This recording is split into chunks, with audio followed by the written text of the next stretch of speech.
Hello मेरे प्यारे बच्चों, तो आई होप आप सब बहुत बढ़िया होंगे।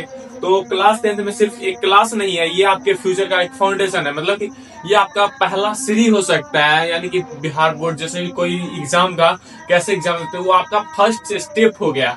तो आज जो क्लास 10th में मेहनत करोगे वही आपको 11th और 12th करियर में कॉन्फिडेंस देगा। यदि आप क्लास 10th में 400 नंबर इंक्रीज करते हैं, आप बेटर लाते हैं, तो वही आपको 11th और 12th में भी बेटर रहेगा। ठीक है, तो और अगर टारगेट 450 प्लस है तो सोच भी 450 प्लस वाला होना चाहिए। यानी कि आपका टारगेट लिए हो कि नहीं 10th में इस बार 450 प्लस नंबर लाना है, तो आपका दिमाग भी 450 वाला प्लस आना चाहिए। सबसे पहले माइंडसेट बनाओ। 450 प्लस लाने वाले स्टूडेंट और नॉर्मल स्टूडेंट में फर्क सिर्फ एक चीज का होता है, मतलब जो 450 नंबर लाते हैं और जो नहीं लाते, मतलब एवरेज बच्चे हैं, जो सबके साथ भी नहीं और सबसे पीछे भी नहीं रहते, बीच वाला बच्चा है, तो वो बच्चे के लिए खास करके ये वीडियो है। तो रोज पढ़ना है, चाहे मन हो या ना हो, मतलब आपको पढ़ना ही पड़ेगा। मतलब कि रोज जितना भी कोई भी ट्यूशन में पढ़े, आपको जितना पढ़ाए गए हैं उतना आपको प्रत्येक दिन पढ़ना ही पड़ेगा। कैसे भी करके, मन रहे या तबीयत खराब या कुछ भी रहे, लेकिन आपको पढ़ना ही पड़ेगा। हर सब्जेक्ट को इक्वल इम्पोर्टेंट देना, यानी कि आपको ये नहीं देखना कि मैथ ही सबसे ज्यादा पढ़े या फिजिक्स ही सबसे ज्यादा पढ़े। आपको जो है केमिस्ट्री भी उसी लेवल पे पढ़ना चाहिए, बायो भी उसी लेवल पे पढ़ना चाहिए, मैथ, हिंदी, इंग्लिश, व्याकरण, लेख, कोई भी चीज हो पॉइंट वाइज, वो आपको सबको इक्वल लेकर चलना है। तो सबसे पहले गलती से डरना नहीं, गलती को सुधारना है। यदि आपको कोई जैसे मैथ में डाउट हो गया या कोई भी चीज है, आप प्रैक्टिस करें तो उसमें गलती हो गया, तो आपको उसमें जो है डरना नहीं है और उसको सिर्फ इम्प्रूवमेंट करना है। जैसे नहीं बोलते हैं कि एक बूंद बूंद से ही घड़ा भरते हैं। आप सुने होंगे बचपन में कहानी कि बूंद बूंद से ही घड़ा भरते हैं। यानी कि आज जो है कि आप एक डब्बा ले लीजिए, उसमें एक सिक्का पर डे गिराइए, कुछ दिन बाद वो डब्बा भर जाएगा। और वो डब्बा कैसे भरे? एक एक रुपया से जाकर भरे। ठीक है, तो इसी तरह है। पहला, सब्जेक्ट वाइज स्ट्रेटेजी। हर दिन कम से कम 20 से 25 क्वेश्चन प्रैक्टिस करें। मैथ में जो है प्रत्येक दिन आप 20 से 25 क्वेश्चन ऐसा लीजिए जो आपसे नहीं बन रहा और उसको आप बनाने की कोशिश करिए। ठीक है, फॉर्मूला रटते नहीं, समझना है। मतलब आपको जो फॉर्मूला दिया गया है उसको ये नहीं कि जैसे a प्लस बी का होल स्क्वायर है, a square plus B square plus 2 है बी, तो इसको रटना नहीं है, बस समझना है कि कैसे होता है। ठीक है, स्टेप में मार्किंग का ध्यान देना है, मतलब कि आप जो क्या करते हो उस पर ध्यान देना है। रॉ ऑफ वर्क साफ रखो, मतलब कि जो लिखते हैं उसको साफ सुथरा से लिखिए। ठीक है, साइंस, फिजिक्स में न्यूमेरिकल रोज प्रैक्टिस, मतलब जो फिजिक्स पढ़ते हैं उसमें क्या करिए, न्यूमेरिकल जो बुक में आलोक के बुक में दिया गया होता है कि न्यूमेरिकल आप कैसे सॉल्यूशन करें, तो उसमें दिया गया था। केमिस्ट्री में रिएक्शन लिख लिख कर याद करें। केमिस्ट्री का जो रिएक्शन होता है, जैसे कोई भी चीज का रिएक्शन कराते हैं तो उसको जो है आराम से लिखना है।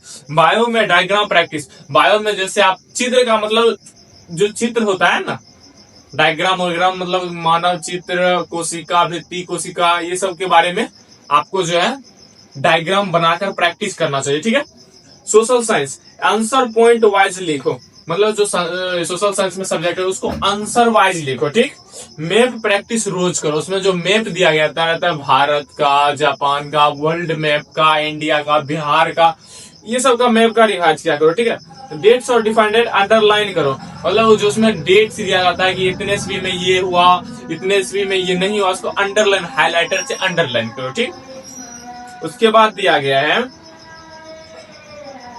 हिंदी में क्या करो, सबसे पहले आप लोग राइटिंग अच्छा बैठाना सीखो। ठीक है, हिंदी में नंबर इंक्रीज होगा आपके राइटिंग से। ठीक, और लेटर, एप्लीकेशन, नोटिस, फॉर्मेट याद, मतलब जिसमें लेटर लिखना है, किस पे लेटर, जिससे कि कोई भी चीज है कि आप अपने लेटर स्कूल से 2 दिन के छुट्टी ले रहे हैं उसके लिए लेटर, ये सब आवेदन पत्र आपको आना चाहिए। ठीक, और ग्रामर में गलती नहीं होनी चाहिए। मतलब इंग्लिश तो आप लोग को 10th पे उतना खास ध्यान नहीं देना है, फिर भी 12th में जाकर ध्यान देना पड़ेगा आप लोगों को बहुत अच्छे तरीका से। सबसे पहले सुबह उठिए और 4:30 से 5 बजे उठने की आदत डालो। मतलब कि जो आप जो है अगर 450 नंबर लाना भी है और आप चैन से 8 से 9 बजे तक सो जाए तो ऐसा मत कीजिए, और 4:30 से जो है 5 बजे तक कम से कम उठ जाना चाहिए आपको। ठीक है, और 2 घंटा मैथ और 2 घंटा साइंस और 1.5 घंटा सोशल साइंस और 1 घंटा लैंग्वेज, यानी कि 2 घंटा आपको मैथ पर देना है, 2 घंटा आपको साइंस पे देना है, 1.5 घंटा कम से कम आपको सोशल साइंस पे देना है, 1 घंटा लैंग्वेज यानी कि हिंदी पे आपको फोकस देना और राइटिंग। शाम में 1 घंटा, इवन जितना आप पढ़े उसको शाम में रिवाइज कर ले एक बार। सॉरी, रोज का टारगेट कंप्लीट किए बिना सोना नहीं है। यदि आपने संकल्प ले लिया कि आज हमको ये खत्म करना है, तो वो आप रात तक में, आप कोई भी दिन में काम क्रिया करिए, लेकिन आपको रात तक में जो है वो वहां तक आपको कंप्लीट कर लेना चाहिए। ठीक है, सबसे पहले राइटिंग प्रैक्टिस। बोर्ड एग्जामिनर आपको देख नहीं रहा होता, मतलब आप जब बोर्ड एग्जाम दे जाते हैं, कॉपी चेक करते तो आपका शक्ल नहीं दिखेगा, आप कितना सुंदर है, सुशील है, ये नहीं दिखेगा। वो देखेगा आपका सिर्फ हैंड राइटिंग साफ रहना चाहिए, आंसर पॉइंट वाइज रहना चाहिए, कितना, ये नहीं देखा वहां पे आप काला थे, गोरा थे, लंबा थे, बौने थे, ये नहीं देखेगा आपका देखेगा answer point wise hand writing साफ रहना चाहिए। डायग्राम जो बनाइएगा वो पेंसिल से होना चाहिए, इंपोर्टेंट वर्ड्स अंडरलाइन होना चाहिए। ठीक है, परसेंटेज 5 से 10 नंबर बढ़ा देता है, मतलब आपका ये सब साफ सुथरा रहेगा, अंडरलाइन में रहेगा, मतलब लाइन बाय लाइन रहेगा। 5 से 10 नंबर आपका जो एग्जामिनर कॉपी चेक करेगा वो आपको दे देगा। वहां पे ये नहीं शक्ल देखने आएगा कि आप इतने गोरे हैंडसम है, नहीं देखने आएगा कि आपका बाल छपरी जैसा है, टेढ़ा है, मेढ़ा है। ठीक, वहां पर सिर्फ कॉपी देखा जाता है। वीकली टेस्ट, हर संडे फुल्ली सिलेबस का टेस्ट, मतलब जो अपने आप में कॉन्फिडेंस लाने के लिए खुद, जैसे एक चैप्टर आपको कोई भी टीचर पढ़ाया तो वहां पर क्या करिए, वो घर पे रिवाइज करिए। ठीक, और टाइम लगा के पेपर सॉल्व करो, और वहां पर जो है घर पर क्वेश्चन बैंक आता है वो वाला टाइम लगाइए 1-1.5 घंटा का, और उसका सॉल्यूशन कीजिए। ठीक, फिर अपनी गलती खुद चेक करो और उसमें देखिए कि हम कहाँ जो हम अपने आप को गलत साबित किए हैं, वहीं फिर आपको इम्प्रूवमेंट करना चाहिए। ठीक है, जितनी गलती आप सुधार लोगे उतना बोर्ड में सेफ रहोगे। सही बोला जाता है कि जितना होता है ना, कि जैसे हम बचपन में कोई गलती कर करके सीखते हैं, जैसे बचपन में आप बगल वाले आंटी जी होंगे, उनसे जाकर टोक लीजिएगा, वो आपको मारने के लिए दौड़ेगी, वहां पे फिर आपको वहां से हेटेज मिल जाता है कि नहीं उसके पास जाएंगे तो हमको मारेगा। तो इसी तरह का आपका माइंडसेट कहीं जाएंगे ही, इसीलिए गलती जब करिएगा उसी तरह का गलती फिर सुधार कर करके वहां पर गलती हो भी नहीं करेगा फिर आपसे। ठीक है, सबसे बड़ा दुश्मन आपका क्या है, आपका जो हाथ में है वो मोबाइल है, सबसे बड़ा दुश्मन। लेकिन इसका सही उपयोग करके हम अच्छा नंबर ला सकते हैं। तो ठीक है, तो पहले 450+ चाहते हैं तो मोबाइल को सिर्फ पढ़ाई के लिए यूज करना है। मोबाइल में ये नहीं कि हम जाए अब टिकटॉक वीडियो, सीरियल, रील्स ये सब देखना छोड़ दीजिए, क्योंकि इस सब से कुछ होने वाला तो है नहीं, सिर्फ आपका टाइम बर्बाद होगा। टॉपर सिर्फ रिवाइज करता है तभी रिजल्ट मिलता है। आप टॉपर तभी बनिएगा, या एवरेज हैं या लोअर हैं, आप टॉपर तभी बनिएगा जब ये इन सब से आप दूर होइएगा। ठीक है, तो सबसे पहले 450+ लाने के लिए टैलेंट नहीं, रेगुलर प्रैक्टिस और डिसिप्लिन चाहिए। आप चाहते हैं कि एक ही दिन में मोटिवेट होकर हम चाहेंगे कि टॉपर बन जाए, एक ही दिन जाएंगे पूरा सिलेबस उल्टा देंगे, तो आप टॉपर नहीं बनिएगा। आपको उसके लिए रेगुलेशन और कोई डिसिप्लिन रहना चाहिए, मतलब रेगुलर। जितना दिन हम, जैसे आज 5 घंटा पढ़े तो कल भी हमें लगभग 365 दिन 5-5 घंटा पढ़ना है। ठीक है, तो आज थोड़ा मुश्किल लगेगा, लेकिन जब रिजल्ट के दिन 450 नंबर देखिएगा तो सारी मेहनत सफल हो जाएगी। आप जो कहिएगा ना नहीं वो तो भगवान भरोसे दे दिए हम कितने आ जाए, तो अगर जो आप मेहनत करते हैं तो आपको भरोसा रहेगा अपने ऊपर, कॉन्फिडेंस रहेगा कि नहीं हम बना कर लाए हैं, हमारा कितना नंबर आएगा 450+। उस दिन आपको खुशी होगा कि हम इतना मेहनत इसके लिए किए थे। ठीक है, फाइनल ज्ञान कुंज के बच्चे सिर्फ सपने नहीं देखते, वो सपने को नंबर में बदलते हैं। यहाँ हमारा कोचिंग का पहला इस बार 27 में बोर्ड एग्जाम होगा, तो यहाँ पर आप लोग का रिजल्ट दिखाया जाएगा, कितना अच्छा स्कोरिंग कर सकते हैं हमारी कोचिंग के बच्चे। तो ठीक है, इस साल हमारा टारगेट है 450+ और हम इसे करके दिखाएंगे। हम लोग का जो कोचिंग है उस कोचिंग में इस बार टारगेट है 450+ नंबर लाने का। तो इस बार हम लोग करके दिखाएंगे कि 450+ हम लोग नंबर ला सकते हैं। तो देखिए, आप लोग जिंदगी में मौका बार बार मिलता नहीं है। सबसे पहले आप अभी 10th का एग्जाम दे रहे हैं, क्या आप 5 साल बाद फिर से 10th का एग्जाम दीजिएगा? नहीं दीजिएगा। फिर क्लास 10th वही मौका है जो आपको पूरा फ्यूचर बदल सकता है।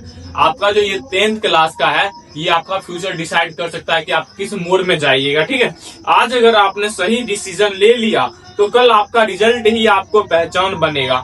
अगर जो आज हम सही डिसीजन ले लिए कि रेगुलेशन, जहाँ ऐसा कोचिंग पकड़ लिए जहाँ पे हमें किसी प्रकार का ना ही नोट्स दिया जाता, ना ही आप पे ध्यान दिया जाता होगा। जैसे आप वहां पर जाते होंगे, आप कुछ पूछ भी नहीं सकते हैं उनसे। जैसे कोई भी बड़े संस्थान में जाइएगा, ठीक है, मान लीजिए कोई बड़े संस्थान में है, 100 से 150 बच्चा है, उस बच्चे के भीड़ में आप बैठे, ठीक है, बैठिए। अब उसमें से वो क्या करेगा, संस्थान वाला पता है आपको, पहले 20 टॉपर को छांट लेगा। 20 टॉपर को अपने कोचिंग में जो उसको टॉपर देगा उसको छांट लेगा। बाकी एवरेज और लोअर बच्चा से सिर्फ रुपया चाहिए। आप उनसे का कुछ नहीं, आप उनका रुपया का सोर्स है, क्या समझे।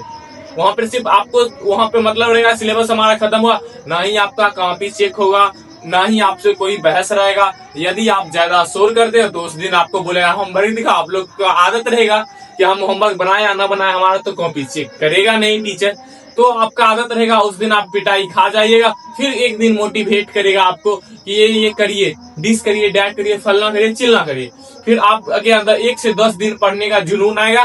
फिर जब आप वो टीचर जो है अपना सिलेबस पर ध्यान देंगे तो आप अपना पूरा रेगुलेशन छोड़ दीजिएगा, क्योंकि आप पे वो ध्यान ही नहीं देता। वो जो 20 बच्चे छांटे हैं 1 से 150 तक में, सिर्फ उन पे ध्यान देता है। तो आप एवरेज और लोअर वाला बच्चों के लिए मस्त क्लास और डिसीजन है, ठीक है। तो आप लोग हमारे आसपास से कहीं भी होंगे, या इधर से पतिया हो गए, पिरौना हो गए, जीर हो गए, मोहली हो गए, मलीपुर हो गए, कहीं से भी यदि आप आना चाहते हैं तो ज्ञान कुंज आपके लिए सही और अब से अच्छा डिसीजन रहेगा आज अभी के लिए। तो 27 में सिर्फ हम 450 प्लस नंबर वाला टॉपर ही देंगे। जितना भी बच्चा रहेगा हम कोशिश करेंगे कि वो 400 प्लस ही इंक्रीज करे। तो हमारा बैच का बच्चा सिर्फ मात्र 20 बच्चा रहेगा, उससे ज्यादा हम एडजर्व नहीं करें, क्योंकि हम उतना ही बच्चा का टारगेट लेंगे जितना बच्चा हम पढ़ा सकते हैं, उनको अच्छा स्कोरिंग करा सकते हैं। क्या फायदा हम 1 से 150 बच्चा बैठाएंगे और हमारा रिजल्ट ही ना बने, वो उस बच्चे पर हम ध्यान ही ना दे, उसे फर्स्ट कराकर। आजकल कोई भी बाहर से आता है, कमा के आता है, एग्जाम देता है और वो क्या कर देता है, फर्स्ट। तो अरे वो यार, वो जब रुपया खर्च कर रहा है तो उनको जो है क्वालिटी भी मिलना चाहिए ना उस लेवल का, उस पे पर ध्यान देना चाहिए ना। लॉयर है, उनसे रुपया ले लिया हो गया, ये थोड़ी ना होता है। तो सबसे सस्ता इस बार हम 26 में जो है, इस 26 वाला इस बैच का नाम है ब्राइट माइंड, ज्ञान कुंज ब्राइट माइंड्स बैच, ठीक है। तो इसमें आप लोगों को बहुत ही बेनिफिट मिलने वाला है। सबसे पहले हम इसका फीस रखेंगे मात्र 300 पर स्टूडेंट पे, ठीक है। 20 बच्चा रहेगा और उसमें ड्यूज उसका है